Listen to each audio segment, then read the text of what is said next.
Oké, de scène is een ravijn van ijzige rotsen in de Indiaanse Caucasus. Dus een ravine of icy rocks in the Indian Caucasus. Prometheus is discovered bound to the precipice, Panthea and Iona seated at his feet. The time is night, and during the scene the morning slowly breaks. Prometheus, monarch of gods and demons and spirits, all spirits but one, who throng those bright and rolling worlds, our bright and rolling worlds. With thou and I alone of living things, behold with sleepless eyes, regard this earth-made multitudinous with thy slaves, whom thou requitest for knee worship, prayer and praise and toil on hecatombs of broken hearts, with fear and self-contempt and barren hope, whilst me who am thy foe eyeless in hate, hast thou made reign and triumph to thy scorn, o'er mine own misery and thy vain revenge. 3,000 years of sleep unsheltered hours and moments I here divided by the keen pangs till they seemed eons. Torture, solitude, scorn and despair, these are mine empire, more glorious far than that which thou surveyest from thine unenvied throne, O mighty God, almighty. Puny God, had I deigned to share the shame of thine ill-favory, and hung not here nailed to this wall of eagle-baffling mountain, black, wintry death, unmeasured without herb, insect or beast, or shape or sound of life. Ah, me, alas, pain, pain forever. No change, no path, no hope, yet I endure. I ask the earth, have not the mountains felt? I ask yon heaven, the all-beholding sun, has it not seen? The sea in storm or calm, have its death waves not heard my agony? Ah me,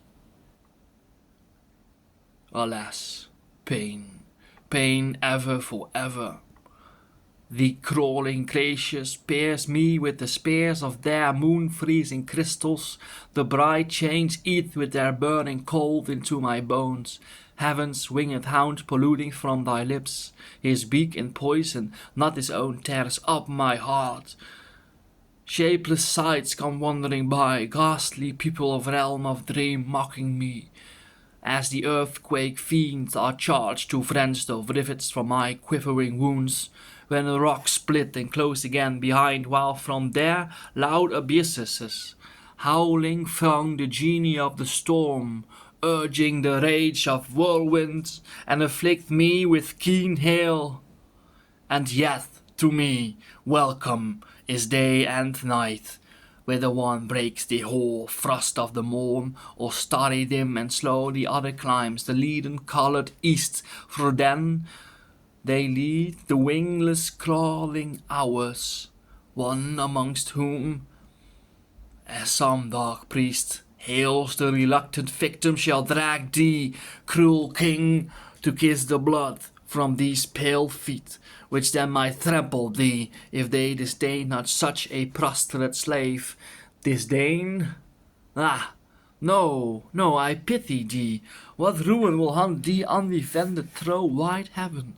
How will thy soul, cloven to its depth, gape with terror like a hell within?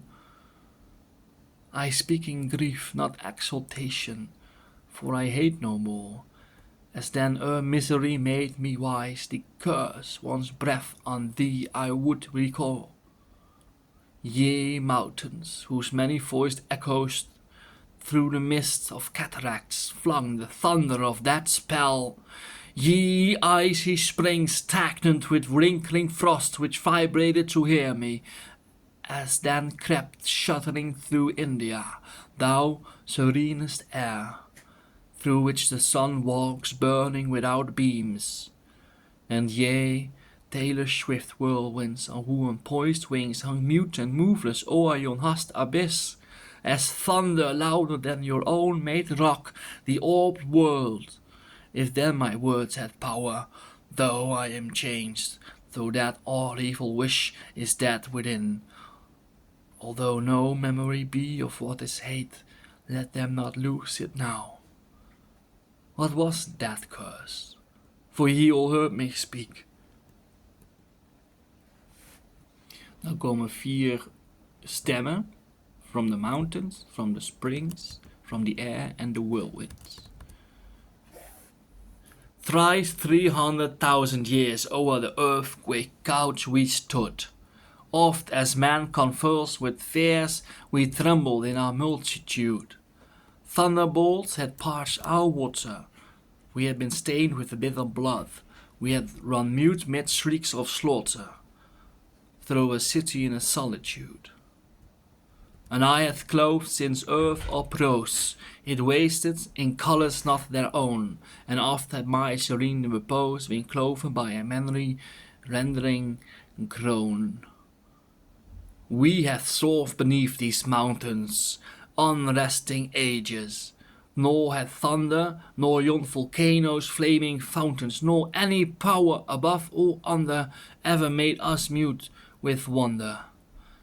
But never bowed our snowy crest as the voice of thine unrest.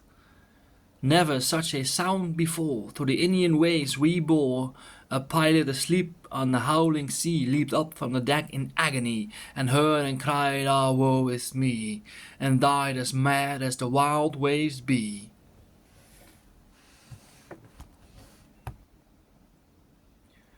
By such dread words from earth to heaven, my still realm was never riven.